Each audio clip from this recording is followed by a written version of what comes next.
Two prisoners of distinction were entered into the prison, where Joseph was in charge of taking care of them and guarding them.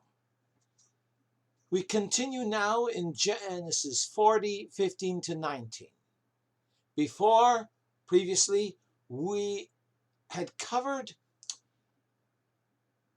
interpretation number 1, where he interpreted the dream of the butler.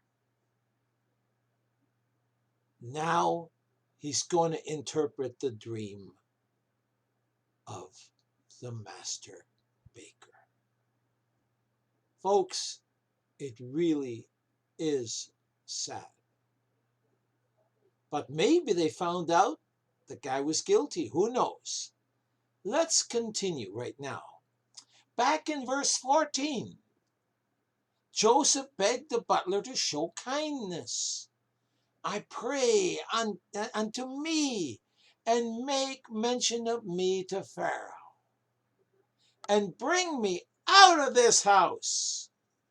So as was mentioned, though Joseph did not hear it, God's answer had for the last few years been, not now. Don't you think Joseph prayed, oh please Lord, take me out of this mess? And every time God answered, not now.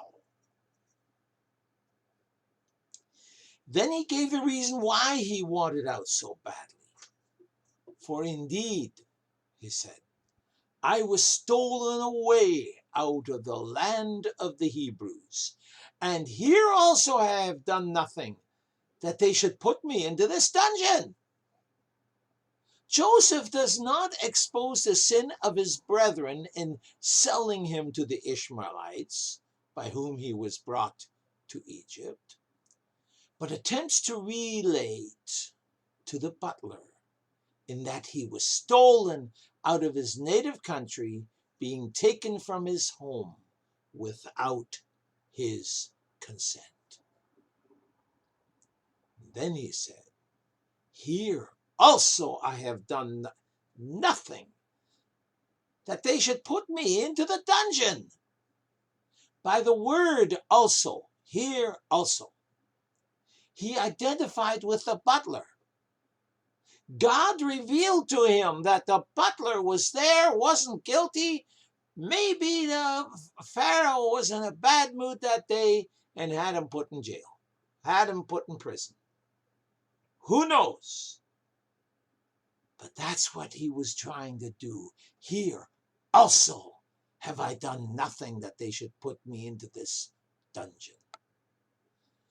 You see, like him, Joseph was unjustly incarcerated.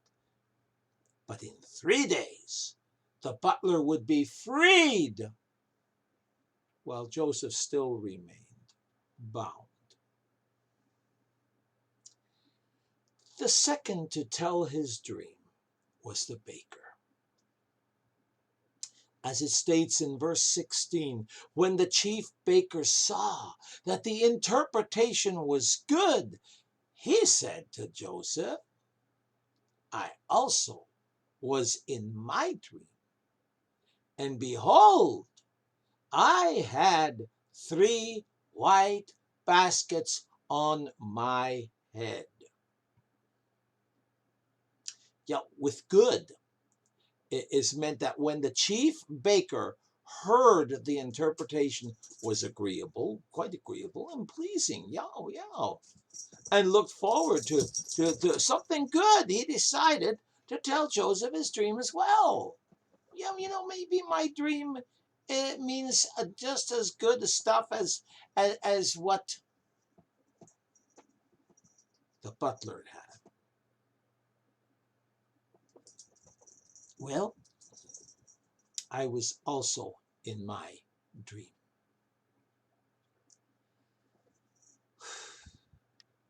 He felt encouraged to tell him, though if he had known the true meaning, he definitely would not have done it. In the dream, On the baker's head were 3 bleached white wicker baskets. 3 baskets on the head. 1, 2, 3. You know, in Egypt, a lot of people actually walked around with baskets on their head and things like that. It was easier to carry. My head is a little pointy on top, so I wouldn't be able to do it. But he dreamed that he carried these 3 baskets. So he continued. And in the top basket, there were all manner of baked foods for Pharaoh. And the birds ate them out of the basket upon my head. Yes, he did. All sorts of pastry, tarts, pies, etc. were in that top basket. Can you believe that? They were all in that top basket. Food prepared for a king. Yes, something unusual happened in this dream too, just like what happened in the butler's dream. But it was different. The birds did eat them out of the basket upon my head. Man, he should have clued in on something there. Something was going on. That food was meant for Pharaoh. Did Pharaoh get the food in the end? The birds did. So without hesitation, Joseph answered and said, this is the interpretation. The 3 baskets are 3 days. Well, so far, so good. Wow.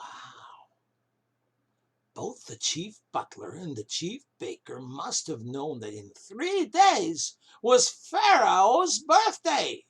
Woohoo! And Joseph, being compassionate and sensitive, must have paused slightly as he slowly and deliberately continued in his interpretation. Yet within 3 days shall Pharaoh lift up your head. Well, as he was saying this, his spirits must have gone up, and all of a sudden, what did he say? In 3 days, Pharaoh will lift up your head from off you. Whoa. And shall hang you on a tree, and the birds shall eat your flesh from off of you.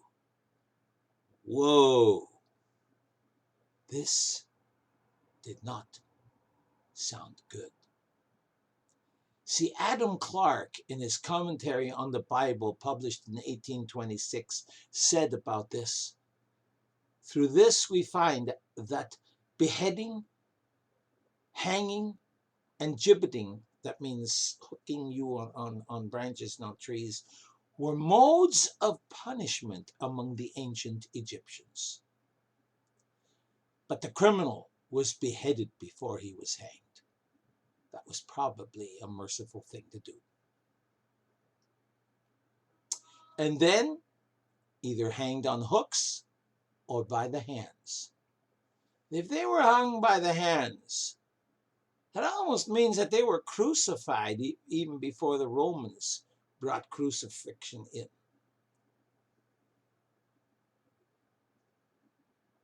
The birds, probably ravens and vultures, would be picking at the torso as they usually do when bodies are hung up like that. Well, I don't want to picture that. This image was probably signified by the birds eating the baked foods out of the uppermost basket when upon his head in his dream. To say that the chief baker regretted Joseph's bad news would definitely be an understatement. I wouldn't doubt that he may have been in denial the entire 3 days. You see, if I had been that